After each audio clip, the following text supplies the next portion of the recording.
Good afternoon. 24 ഇലക്ഷനിലേക്ക് എല്ലാ പ്രേക്ഷകർക്കും സ്വാഗതം. അങ്ങനെ കേരളത്തിൽ ലോക്സഭാ തെരഞ്ഞെടുപ്പിന്റെ ചിത്രം പൂർണ്ണമായും തെളിഞ്ഞിരിക്കുന്നു.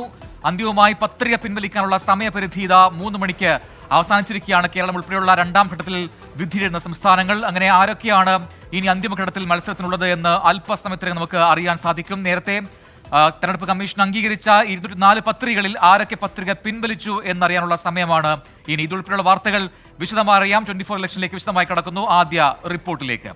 പ്രധാനമന്ത്രിക്കൊപ്പം NK പ്രേമചന്ദ്രൻ MP വിരുന്നിൽ പങ്കെടുത്തത് ആയുധമാക്കുകയാണ് NDA.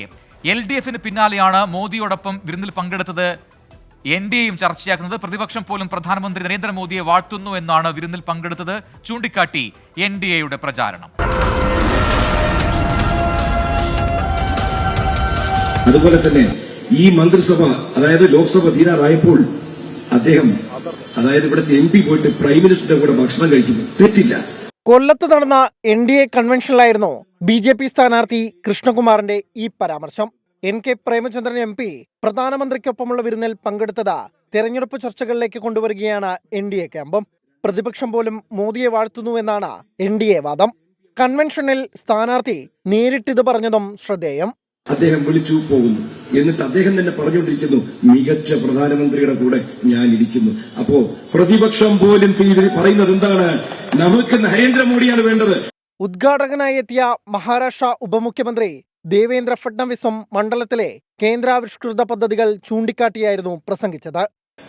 You just look at Kollam and you will find so many highways are being built.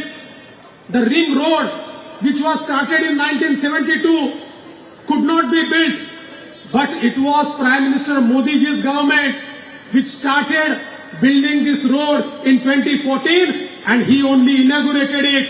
തുടക്കത്തിൽ വിഷയം LDF പ്രചാരണായുധമാക്കിയിരുന്നു. വോട്ട് ബാങ്കിലെ വിള്ളൽ സാധ്യത മുന്നിൽ കണ്ട കരുതലോടെയാണ് UDF ഇത് പ്രതിരോധിച്ചത്. തെരഞ്ഞെടുപ്പ് അവസാന ലാപ്പിലേക്ക് കടക്കുമ്പോൾ NDA കൂടി വിഷയം ചർച്ചയാക്കിയതോടെ UDFനും പ്രേമചന്ദ്രനും ചെറുതല്ലാത്ത പ്രതിസന്ധിയുണ്ടാക്കും. 24 കൊല്ലം. അപ്പോൾ ഇനിയുള്ള നാളുകൾ പ്രചാരണത്തിന്റെ കൊടുമുടിയേറാനുള്ള സമയമാണ്. അങ്ങനെ ദേശീയ നേതാക്കൾ തന്നെ കളത്തിറക്കുകയാണ് മുന്നണികൾ എല്ലാവരും തന്നെ. തൃശൂരിൽ K മുരളീധരന് വേണ്ടി DK ശിവകുമാർ തന്നെ പ്രചാരണത്തിനിറങ്ങി. മുഖ്യമന്ത്രി പിണറായി വിജയനെതിരെ കർണാടക ഉപമുഖ്യമന്ത്രി DK ശിവകുമാർ ആഞ്ഞടിക്കുകയും ചെയ്തു. ഒല്ലൂരിലെ പൊതുസമ്മേളന വേദിയിലെ കൊടിതോരണങ്ങൾ തെരഞ്ഞെടുപ്പ് നിരീക്ഷകർ അഴിച്ചു മാറ്റിയത് അവിടെ പ്രവർത്തകർ തടയുകയും ചെയ്തു. പ്രധാനമന്ത്രിയെ തന്നെ തൃശൂരിലെത്തിക്കാൻ BJP ഒരുങ്ങുന്നതിനിടയിലാണ് സ്റ്റാർ പ്രചാരകനായ കർണാടക മുഖ്യമന്ത്രി DK ശിവകുമാറിനെ കളത്തിലിറക്കിയുള്ള കോൺഗ്രസ് പ്രചാരണം.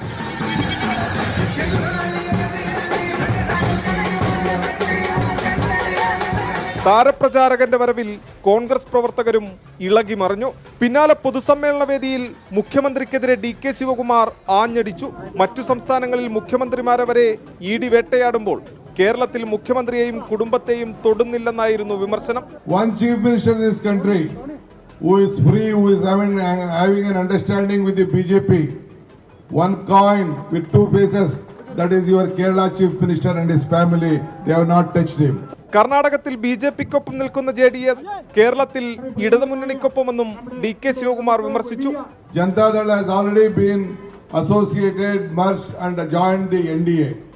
I am asking the Honorable Chief Minister of Kerala, why you have not dismissed or disqualified your Power Minister who is a part of the NDA alliance? അതിനിടെ DK ശിവകുമാറിന്റെ പരിപാടിയോടനുബന്ധിച്ച് കെട്ടിയ കൊടിതോരണങ്ങൾ തെരഞ്ഞെടുപ്പ് നിരീക്ഷകർ അഴിച്ചുമാറ്റാൻ ശ്രമിച്ചത് തർക്കങ്ങൾക്കിടയാക്കി. 24 തൃശൂർ. അപ്പോൾ തുടക്കത്തിൽ പറഞ്ഞ പോലെ തന്നെ ലോക്സഭാ തെരഞ്ഞെടുപ്പിന്റെ മത്സരചിത്രം ഏതാണ്ട് തെളിഞ്ഞു വരികയാണ്. ഇപ്പോൾ ഓരോ മണ്ഡലത്തിലെയും പത്രികകളുടെ അന്തിമ എണ്ണം ഇപ്പോൾ ലഭിച്ചു തുടങ്ങിയിട്ടുണ്ട്. കോട്ടയം ലോക്സഭാ മണ്ഡലത്തിൽ ആരും പത്രിക പിൻവലിച്ചിട്ടില്ല. അവിടെ 14 സ്ഥാനാർത്ഥികളുണ്ട് എന്നാണ് അന്തിമമായി ലഭിക്കുന്ന വിവരം. എന്താണ് സംസ്ഥാനത്തിന്റെ പൊതുചിത്രം എന്ന് നോക്കാം. VA ഗിരീഷ് ചെയ്തുണ്ട് ഏറ്റവും പുതിയ വിവരങ്ങളുമായി. ഗിരീഷ്, പത്രികകൾ പിൻവലിക്കാനുള്ള സമയം 3 മണിക്ക് പൂർത്തിയായി കഴിഞ്ഞു. നേരത്തെ സൂക്ഷ്മ പരിശോധന പൂർത്തിയായ ശേഷം ഉണ്ടായത് 204 പേരാണെന്നാണ് എൻ്റെ ഓർമ്മ. എന്താണ് നമുക്ക് ലഭിക്കുന്ന അന്തിമ പട്ടിക?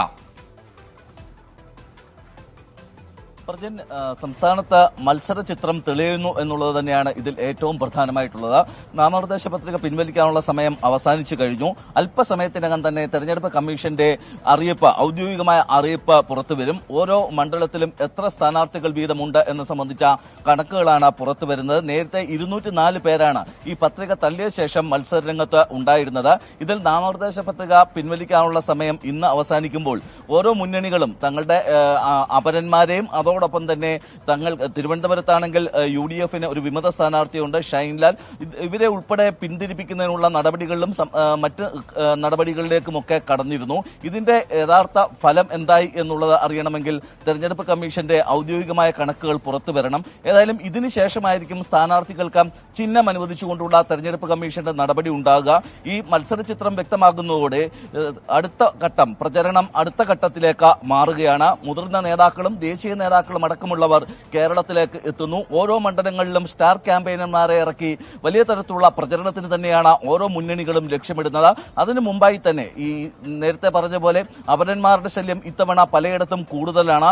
അതുകൊണ്ട് തന്നെ ഈ അപരന്മാർ വോട്ട് പിടിക്കും എന്നുള്ളത് നേരത്തെ തന്നെ തെരഞ്ഞെടുപ്പ് ചരിത്രവും തെളിയിച്ചിട്ടുള്ളതാണ്. അതുകൊണ്ട് തന്നെ ഈ അപരന്മാരെ പരമാവധി ഒഴിവാക്കാനുള്ള നടപടികൾ ഓരോ മുന്നണികളും സ്വീകരിച്ചിരുന്നു. ഇതിന്റെയൊക്കെ യഥാർത്ഥ ഫലം എന്തായി എന്നുള്ളത് അറിയണമെങ്കിൽ തെരഞ്ഞെടുപ്പ് കമ്മീഷന്റെ കണക്കുകൾ പുറത്തു വരണം. അല്പസമയത്തിനകം തന്നെ ഓരോ ജില്ലയിൽ നിന്നും ഓരോ മണ്ഡലത്തിൽ നിന്നുമുള്ള തെരഞ്ഞെടുപ്പ് കമ്മീഷന്റെ കണക്കുകൾ പുറത്തുവരും എന്ന് തന്നെയാണ് ഇപ്പോൾ വ്യക്തമാകുന്നത്. ഇതിനുശേഷം മാത്രമായിരിക്കും മുന്നണികളുടെയൊക്കെ ഇക്കാര്യത്തിലുള്ള ഒരു പ്രതീക്ഷ എന്തായിരുന്നു, അല്ലെങ്കിൽ ഈ സ്ഥാനാർത്ഥികൾ സംബന്ധിച്ച ഓരോ മണ്ഡലത്തിലുമുള്ള സ്ഥാനാർത്ഥികൾ സംബന്ധിച്ച പ്രതീക്ഷകളും കണക്കുകളും ഒക്കെ എന്തായിരുന്നു എന്നുള്ള കാര്യം കൂടി പുറത്തു വരികയുള്ളൂ. പ്രജിൻ, ശരി, വ്യക്തമാണ്. വി എ ഗിരീഷാണ് വിശദാംശങ്ങൾ നൽകിക്കൊണ്ടിരുന്നത്. അല്പസമയത്തിനകം തന്നെ അന്തിമമായി എത്ര സ്ഥാനാർത്ഥികൾ കേരളത്തിലുണ്ട് എന്ന് മനസ്സിലാകും. കോട്ടയത്ത് അപ്ഡേഷൻ മാത്രമാണ് ഈ ഘട്ടത്തിൽ പുറത്തുവന്നത്. അവിടെ പത്രികകൾ ആരും പിൻവലിച്ചിട്ടില്ല. ആകെ 14 സ്ഥാനാർത്ഥികൾ കോട്ടയം ലോക്സഭാ മണ്ഡലത്തിൽ ഇത്തവണ മത്സരിക്കുന്നുണ്ട്.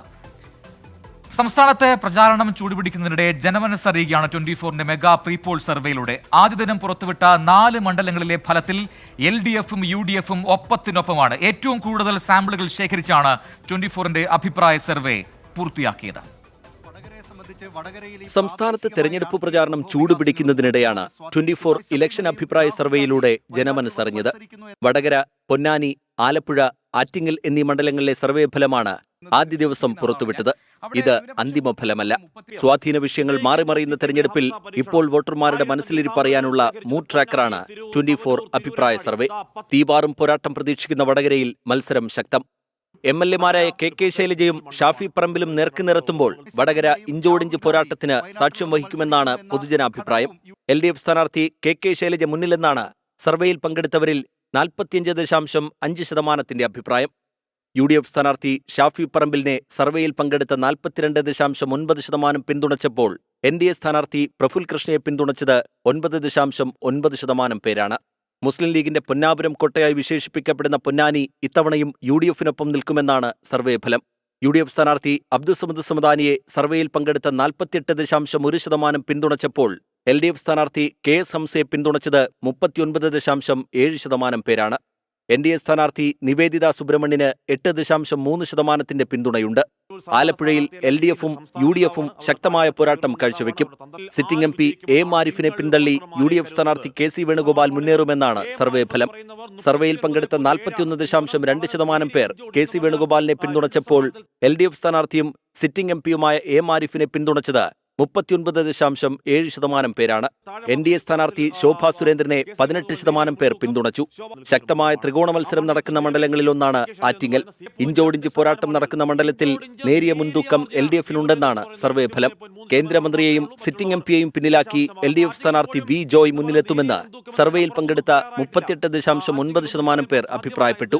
UDF സ്ഥാനാർത്ഥിയും സിറ്റിംഗ് MP-യുമായ അടൂർ പ്രകാശ് തൊട്ടുപിന്നിലുണ്ട്. അടൂർ പ്രകാശിനെ 37.2% പേർ പിന്തുണച്ചപ്പോൾ V മുരളീധരനെ സർവേയിൽ പങ്കെടുത്ത 23.3% പേർ പിന്തുണച്ചു. Election desk 24. 24-ന്റെ ഇലക്ഷൻ അഭിപ്രായ സർവേയിൽ നിരവധി പ്രതികരണങ്ങളും കഴിഞ്ഞ ദിവസം പുറത്തു വന്നു. ഇന്ന് രാവിലെയൊക്കെയായി അത്തരം പ്രതികരണങ്ങൾ നമുക്ക് ലഭിക്കുകയും ചെയ്തു. അത് വിവിധ മണ്ഡലങ്ങളിൽ, പ്രത്യേകിച്ചും രാഷ്ട്രീയ പൊതുമണ്ഡലങ്ങളിൽ നിന്നുള്ള പ്രതികരണങ്ങളാണ് നമുക്ക് ലഭിച്ചത്. 24 പ്രീപോൾ സർവേ സംസ്ഥാനത്തെ രാഷ്ട്രീയ സാഹചര്യം കൃത്യമായി വിലയിരുത്തി എന്ന് ആറ്റിങ്ങലിലെ LDF സ്ഥാനാർത്ഥി V ജോയ് പറഞ്ഞു. വോട്ട് എണ്ണിക്കഴിയുമ്പോൾ 24-ന്റെ പ്രവചനം യാഥാർത്ഥ്യമാകുമെന്നാണ് പ്രതീക്ഷയെന്നും V ജോയ് പറഞ്ഞു. പ്രീപോൾ സർവേകളല്ല, പോൾ ചെയ്യുന്ന വോട്ടുകളിലാണ് തന്റെ വിശ്വാസമെന്നായിരുന്നു ആറ്റിങ്ങലിലെ BJP സ്ഥാനാർത്ഥി V മുരളീധരന്റെ പ്രതികരണം.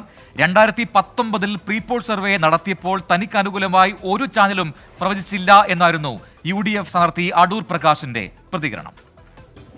24 തികച്ചും ജനാധിപത്യപരമായി അത് കൈകാര്യം ചെയ്തു എന്നാണ് ഞാൻ മനസ്സിലാക്കുന്നത്. 24ന്റെ സർവേ വോട്ടെണ്ണി കഴിയുമ്പോൾ ശരിയാണ് എന്ന് ബോധ്യപ്പെടും. അത് ജനങ്ങളുടെ ആത്മവിശ്വാസം അതാണ് കാണിക്കുന്നത്. ഈ സർവേ റിപ്പോർട്ടുകൾ എല്ലാം അപ്പാടെ റെഡി അല്ലെങ്കിൽ ശരിയാണ് എന്ന് വിശ്വസിക്കുന്ന ഒരാളല്ല ഞാൻ. കാരണം അങ്ങനെയായിരുന്നുവെങ്കിൽ 2019 എനിക്ക് വിജയിക്കാൻ കഴിയില്ല. പ്രീപോൾ സർവേകളല്ല, പോളിംഗിൻ്റെ ഫലത്തിലാണ് ഞാൻ വിശ്വസിക്കുന്നത്. കേരളത്തിലെ ജനങ്ങളാരും മാധ്യമപ്രവർത്തകർ ആർക്കാണ് വോട്ട് ചെയ്യുക എന്ന് ചോദിച്ചു കഴിഞ്ഞാൽ അവർ സത്യം പറയുന്നവരല്ല. അവരവരുടെ തീരുമാനം അവർ രഹസ്യമായി ആ തെരഞ്ഞെടുപ്പ് പ്രക്രിയയുടെ വിശ്വാസ്യത കാത്തു സൂക്ഷിച്ചുകൊണ്ട് അവർ തെരഞ്ഞെടുപ്പിൽ അഭിപ്രായം പ്രകടിപ്പിക്കും. ബാക്കി മാധ്യമപ്രവർത്തകരോട് നിങ്ങളെ തെറ്റിദ്ധരിപ്പിക്കാൻ വേണ്ടിയിട്ട് അവർ പലതും പറഞ്ഞു വരാം. അപ്പോൾ അതാണ് ആറ്റിങ്ങലെ സ്ഥാനാർത്ഥികൾ ഈ സർവേ ഫലത്തോട് പ്രതികരിച്ചത്. ഇനി വടകരയിലേക്ക് വന്നു കഴിഞ്ഞാൽ പ്രീപോൾ സർവേ ഫലത്തെ പൂർണ്ണമായും തള്ളിക്കൊണ്ടാണ് വടകരയിലെ UDF സ്ഥാനാർത്ഥി ഷാഫി പറമ്പിൽ പ്രതികരിച്ചത്. സർവേയിൽ അങ്ങനെയായാലും ജനങ്ങളുടെ ഇടയിൽ അങ്ങനെയല്ല എന്ന് ഷാഫി പറമ്പിൽ പറഞ്ഞു. ജനങ്ങളുടെ പ്രതികരണമാണ് വലുത്, ജയിക്കാൻ കഴിയും എന്നതിൽ ആത്മവിശ്വാസമുണ്ട് എന്നും ഷാഫി പറമ്പിൽ പറഞ്ഞു. തെരഞ്ഞെടുപ്പ് ഫലം 24 പ്രീപോൾ സർവേ പറയുന്നതിനേക്കാൾ കൂടുതൽ അനുകൂലമാകുമെന്നായിരുന്നു LDF സ്ഥാനാർത്ഥി KK ശൈലജയുടെ പ്രതികരണം. സർവേയിൽ അങ്ങനെയായിരിക്കും, ജനങ്ങളുടെ ഇടയിൽ ഞങ്ങൾക്ക് അനുഭവപ്പെടുന്ന അങ്ങനെയല്ല. അതിപ്പോൾ സർവേയെ സംബന്ധിച്ച് എനിക്കാണെങ്കിലും മുൻ അനുഭവം പാലക്കാടിനെ സംബന്ധിച്ചുണ്ട്, പാലക്കാട് പാർലമെൻറ്റിനെ സംബന്ധിച്ചുണ്ട്, ഈ കോൺസ്റ്റിറ്റ്യുൻസിയെ സംബന്ധിച്ച് കഴിഞ്ഞ ലോക്സഭാ തെരഞ്ഞെടുപ്പുമായിട്ട് ബന്ധപ്പെട്ട സർവേ ഉണ്ട്. പക്ഷെ ഞങ്ങൾക്ക് ഇവിടുത്തെ ജനങ്ങളുടെ റെസ്പോൺസാണ് ഞങ്ങളുടെ കോൺഫിഡൻസ്. ഞങ്ങൾക്ക് ജയിക്കാൻ കഴിയും എന്നുള്ള കാര്യത്തിൽ യാതൊരു ആത്മവിശ്വാസക്കുറവുമില്ല. എങ്ങനെയാണ് നിങ്ങളുടെ സർവേ എടുത്തത് എന്നുള്ളതിനെക്കുറിച്ച് എനിക്ക് ധാരണയില്ല. പക്ഷേ ഈ മണ്ഡലത്തിൽ പര്യടനം നടത്തുമ്പോൾ എനിക്ക് കുറച്ച് വിശ്വാസമുണ്ട് വടകര പാർലമെൻറ്റ് മണ്ഡലത്തിലെ ജനങ്ങൾ എന്നെ തിരഞ്ഞെടുക്കും എന്നുള്ളത്.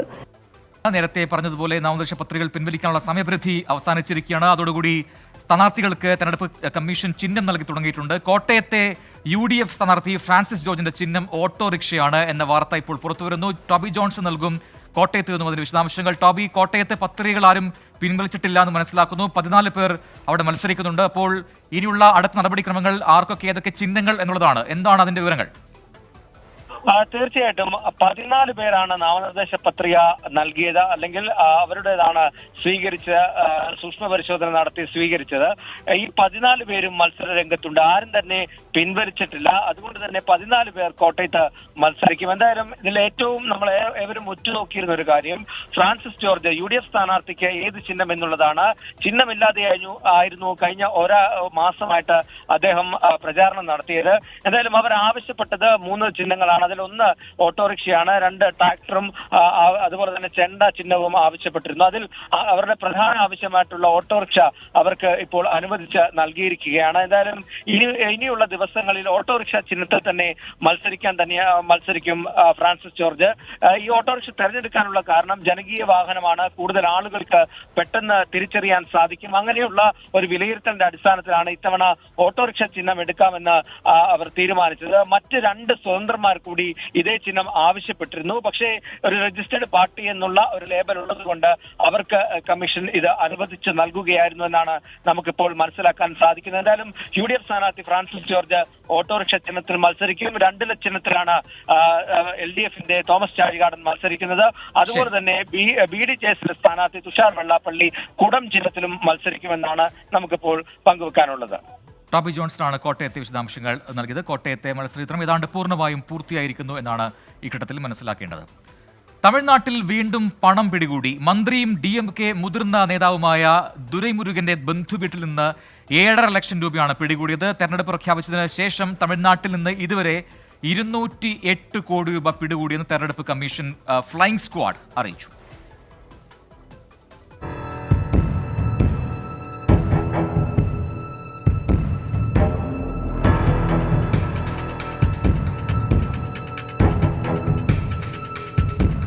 ജലസേചന വകുപ്പ് മന്ത്രി ദുരൈമുരുകന്റെ വെല്ലൂരിലുള്ള ബന്ധു നടരാജന്റെ വീട്ടിൽ നിന്നാണ് 7.5 ലക്ഷം രൂപ പിടികൂടിയത്. ദുരൈമുരുകന്റെ മകൻ കതിരാനന്ദ വെല്ലൂരിൽ സ്ഥാനാർത്ഥിയാണ്. രഹസ്യവിവരത്തിന്റെ അടിസ്ഥാനത്തിൽ തെരഞ്ഞെടുപ്പ് ഫ്ലൈയിംഗ് സ്ക്വാഡ് നടത്തിയ പരിശോധനയിലാണ് പണം കണ്ടെത്തിയത്. 5 ലക്ഷം വീട്ടിനുള്ളിൽ നിന്നും 2.5 ലക്ഷം വീടിന്റെ ടെറസിൽ നിന്നും കണ്ടെത്തി.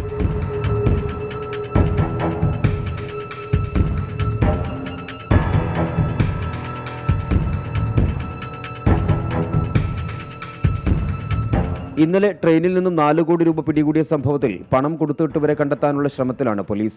ജയശങ്കർ, ആശി തമ്പി എന്നിവരാണ് പണം നൽകിയതെന്നാണ് പിടിയിലായവരുടെ മൊഴി. എന്നാൽ ഇവരെ കണ്ടെത്താനായിട്ടില്ല. തിരുനെൽവേലി BJP സ്ഥാനാർത്ഥി നൈനാർ നാഗേന്ദ്രന്റെ ബന്ധു ഉൾപ്പെടെ 3 പേരാണ് ഇന്നലെ പിടിയിലായത്. പണവുമായി ബന്ധമില്ലെന്നാണ് നൈനാർ നാഗേന്ദ്രൻ പ്രതികരിച്ചത്. എന്നാൽ പോലീസ് ഇക്കാര്യം മുഖവിലയ്ക്കെടുത്തിട്ടില്ല. പ്രതികൾ ട്രെയിൻ ടിക്കറ്റിനായി EQ ഉപേക്ഷിച്ചത് നൈനാർ നാഗേന്ദ്രന്റെ ലെറ്റർപാഡിലാണെന്നും പോലീസ് കണ്ടെത്തി. പണവുമായി പിടിയിലായ BJP പ്രവർത്തകൻ സതീഷിന്റെ ഫോണിൽ നിന്നും നിർണായക വിവരങ്ങൾ പോലീസിന് ലഭിച്ചിട്ടുണ്ട്. പിടിച്ചെടുത്ത പണവുമായി BJPക്ക് ബന്ധമില്ലെന്ന് സംസ്ഥാന അധ്യക്ഷൻ K. അണ്ണാമലൈ പറഞ്ഞു. പണവുമായി ബന്ധമില്ലെന്ന് നൈനാർ നാഗേന്ദ്രൻ തന്നെ പറഞ്ഞിട്ടുണ്ടെന്നും അണ്ണാമല കൂട്ടിച്ചേർത്തു. തമിഴ്നാട്ടിൽ പണം കണ്ടെത്തിയ സംഭവം ED അന്വേഷിക്കട്ടെയെന്ന് ആം ആദ്മി പാർട്ടി നേതാവ് സഞ്ജയ് സിംഗ് പ്രതികരിച്ചു. ഡൽഹിയിൽ നിന്നാണ് പണം കൊണ്ടുപോയതെന്ന് മൊഴിയുണ്ട്. പണം എവിടെ നിന്ന് വന്നതെന്ന് ജനങ്ങൾ അറിയണമെന്നും സഞ്ജയ് സിംഗ് ആവശ്യപ്പെട്ടു. 24 ചെന്നൈ. തെരഞ്ഞെടുപ്പ് കാലത്ത് കണക്കില്ലാതെയാണ് പൊതുയിടങ്ങളിൽ മാലിന്യങ്ങൾ നിറയാറ്. കൊടികളും ഫ്ലക്സുകളും ഉൾപ്പെടെയുള്ള മാലിന്യങ്ങൾ നിരത്തുകളിൽ നിറഞ്ഞു കവിയാറുണ്ട്. ഇത്തവണ മാലിന്യം നീക്കം ചെയ്യുന്നതിൽ തെരഞ്ഞെടുപ്പ് കമ്മീഷൻ വ്യവസ്ഥകൾ കർശനമാക്കിയിട്ടുണ്ട്. മാലിന്യം നീക്കം ചെയ്യുന്നതിന് സ്ഥാനാർത്ഥികളിൽ നിന്ന് യൂസർ ഫീ ഈടാക്കാനും നിയമം ലംഘിച്ചാൽ പിഴ ഈടാക്കാനുമാണ് തെരഞ്ഞെടുപ്പ് കമ്മീഷന്റെ തീരുമാനം.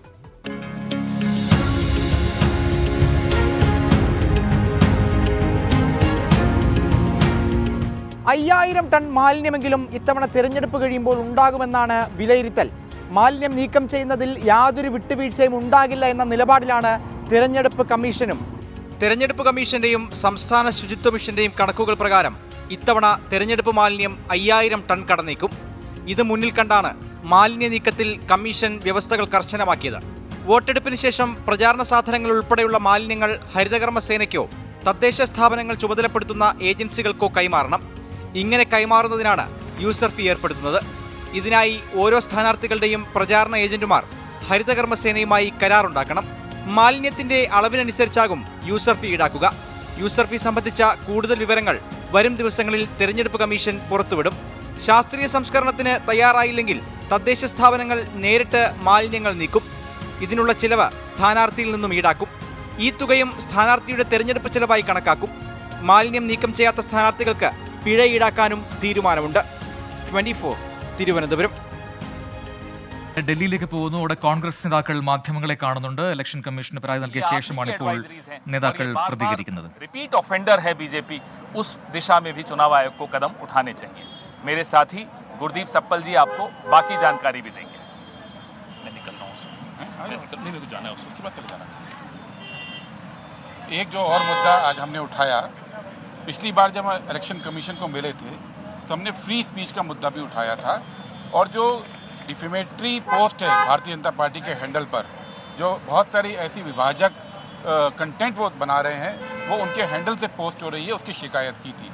इलेक्शन कमीशन ने आज हमको ये बताया कि उन्होंने फैसला लिया है कि चुनाव के दौरान जो सेक्शन 69 और 79 है IT एक्ट का, जिसके 69 और 79 IT एक्ट का जो है. എന്തായാലും ഇലക്ഷൻ കമ്മീഷന് പരാതി നൽകിയിരിക്കുകയാണ് കോൺഗ്രസ് നേതാക്കൾ. പവൻ ഖേരിയാണ് അല്പസം മുൻപ് മാധ്യമങ്ങളോട് പ്രതികരിച്ചത്. തെരഞ്ഞെടുപ്പ് കമ്മീഷൻ മാർഗനിർദ്ദേശങ്ങൾ BJP തുടർച്ചയായി ലംഘിക്കുന്നു എന്നതുൾപ്പെടെയുള്ള പരാതികളാണ് ഇപ്പോൾ കോൺഗ്രസ് നേതാക്കൾ നേരിട്ട് തെരഞ്ഞെടുപ്പ് കമ്മീഷനെ ബോധ്യപ്പെടുത്തിയിരിക്കുന്നത്. ഇതോടെ 24 ഇലക്ഷൻ പൂർത്തിയാവുകയാണ്. ലോകത്തെവിടെയായാലും ഏത് സമയത്തും 24 വാർത്തകളും ഓഗ്മെന്റഡ് റിയാലിറ്റി പാക്കേജുകളും എക്സ്പ്ലെയിനറുകളും വിശദമായി കാണാൻ ഞങ്ങളുടെ YouTube ചാനൽ നിങ്ങൾക്ക് സബ്സ്ക്രൈബ് ചെയ്യാം.